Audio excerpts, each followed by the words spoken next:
I had a project which was like a dragon egg tree, which I built a while ago. Now, unfortunately, this one didn't go too well. I mean, it used to work well, but because of the build and the construction style and the materials I chose, i.e. glass, they were a bit too heavy, and unfortunately, this didn't last too long. I want to fix this. I want to repair this because I really love this project, because I built a much more robust 3D version of the stand.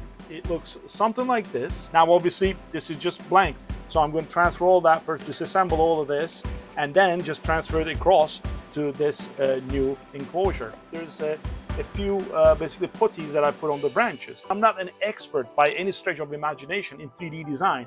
I'm sort of like learning this myself as well. I do make those mistakes. So for this particular design, unfortunately, the holes actually didn't continue all the way to this large stem to be able to route the cables underneath it. So the solution I had there was to really like actually cut each branch so that you get the piece.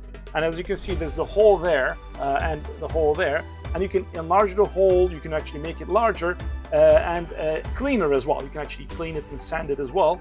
And then that's going to be much easier to route a cable through here all the way to the stem and at the bottom where I'm going to actually make all of the connections inside. The great thing about this one is this is really fine and thin, so it's going to actually go through these holes, and I can actually route it very easily all the way through the stem and at the bottom where I'm going to actually solder the connections. This is how it looks. Basically, the enamel wire is there.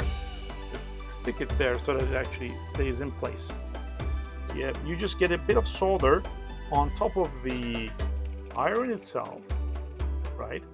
You see that blob there, and really dip the enamel wire, tip of the enamel wire into that blob, and just continue until you actually see a little bit of smoke coming, which is a good sign because that is basically the burning through the enamel as we want it, and it starts to stick as well, like as you can see now.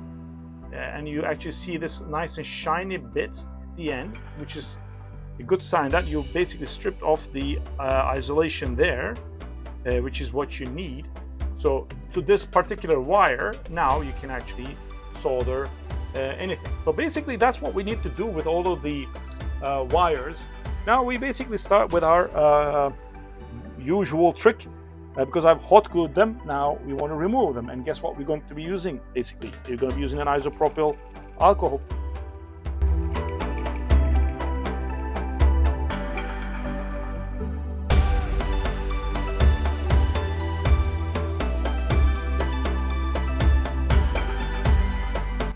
Excellent. Okay, 3 connectors, job done.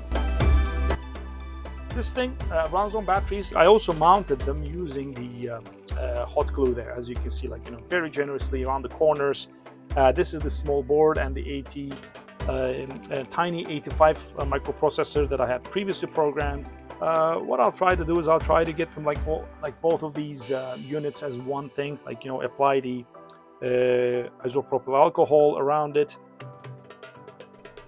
We apply the isopropyl alcohol generously to simplify the removal as shown. And basically this is all of the electronics. I use the convention, like, all the plus, like the minus, like the ground plane is right there. Basically this cable there, I've already marked it, and plus 4.5, it just goes along this way.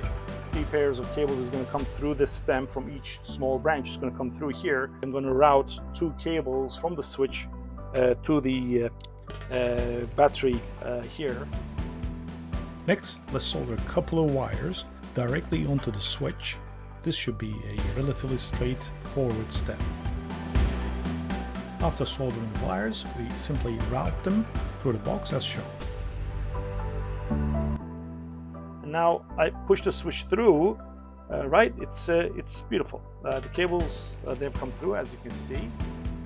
After we position the switch in place on the chassis, we basically secure it in place using UV resin.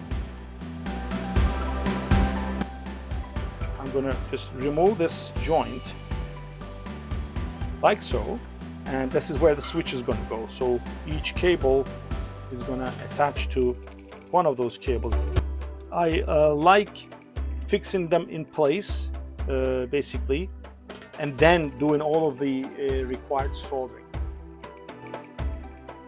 After deciding where each component will go on the base, we simply stick them in place using hot glue.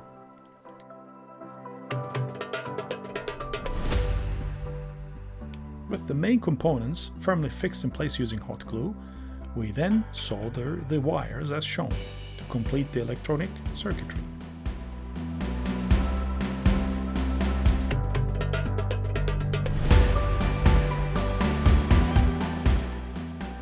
And finally, we keep the wires in place using additional hot glue as shown. The hot glue will also act as an electrical insulator on the solder joints. Now, as you can see, like the majority of the circuitry is done. Now, this brings us to the next tricky part. Basically, what we want to do is we want to route the cables through as the next step. We prepared 3 pairs of enameled wires earlier on. So we're going to actually route 1 pair through each branch of the build. We need to make sure each pair goes through the detached branch as well as the main stem that is connected to the base. Now I can fix this in place. Once a pair of wires is routed through the branch as well as the stem, we simply fix the detached piece of the branch on the main stem using UV resin. And it's pretty strong. The result is never disappointing. The next important step is to attach the header to the tip of the branch, where we are going to see a couple of wires hanging. So we position the header carefully and simply solder each cable to each lead of the header. And this is the level I'm going to leave this at.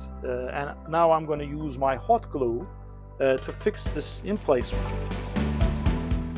After the header is connected to the wires, we simply use hot glue to fix the header to the branch.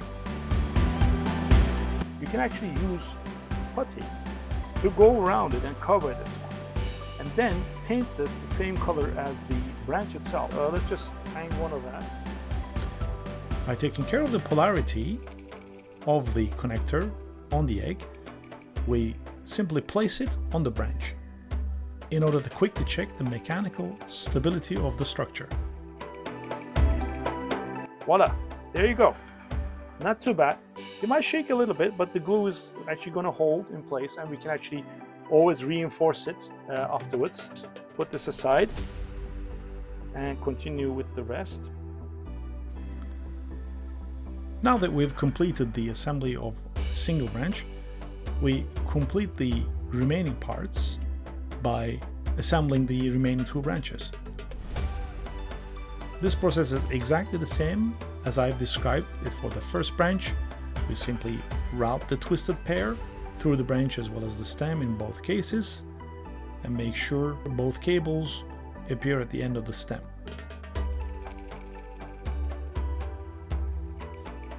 After we route the cables, we also solder a header at the tip of each branch for connecting it to our egg.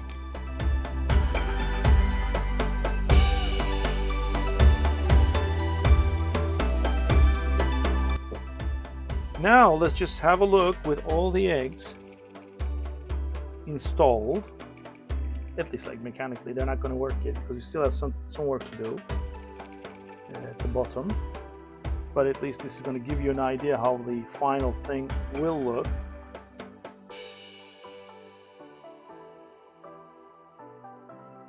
Voila! Look at that. The final part of the electronic assembly is soldering all 3 pairs of wires to the respective positions on the PCB in order to power up each egg.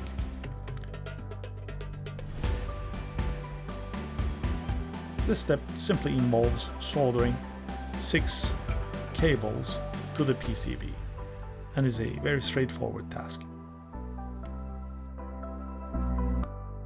What I'm going to show you is how we can cover them up using putty, basically.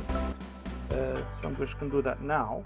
You can go around because we just don't want these sort of like clear hot glue stuff showing, right? So we basically just do like a long, like a worm-like structure. This one, the putty. And then starting with the top part, you make it like flat. You really just, all you're trying to do is nothing. This is nothing profound, by the way. Like, it's just, you're trying to sort of like cover it up.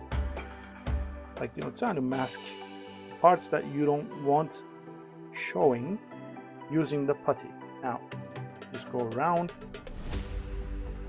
I'm going to give you a close-up view of this in a second. We continue with placing 2 pieces of putty to the remaining 2 branches. Again, the putty will allow us to make a smooth finish, and it's also going to provide a surface for us to paint on so that the overall look of our dragon tree is coherent and nice. Now that we've finished our complete assembly, the last step is really to place all the eggs on each branch and see how it looks. Perfect.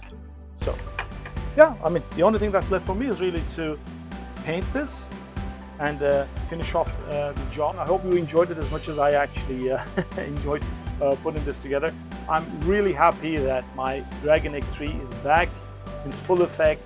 It is working, and it has a much more robust structure than the previous one.